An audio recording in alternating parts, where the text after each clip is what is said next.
देत बाटे धमकी रे, जैया माथा हमार जाई सनकी रे।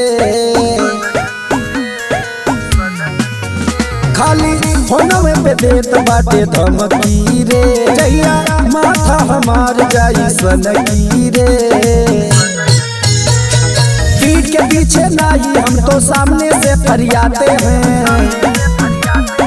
आओ कभी बहराइच में रंगदारी तुम्हें दिखाते हैं। आओ कभी बस्ती में रंगदारी तुम्हें दिखाते हैं।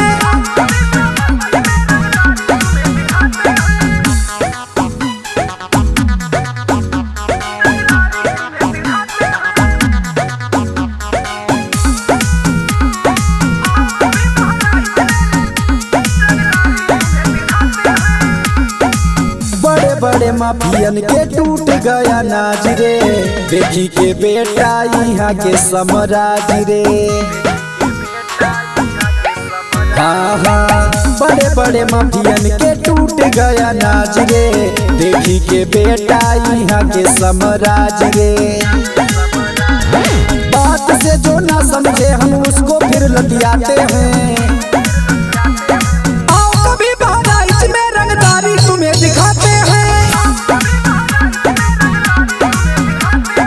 आओ कभी बस्ती में रंगदारी तुम्हें दिखाते हैं।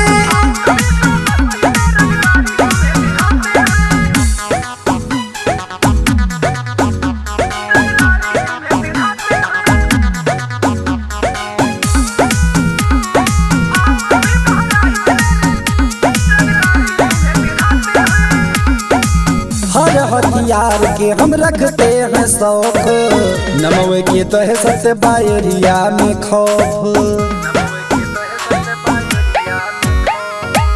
हर हथियार के हम रखते हैं शौक, नमवे के दहशत बायरिया में खौफ।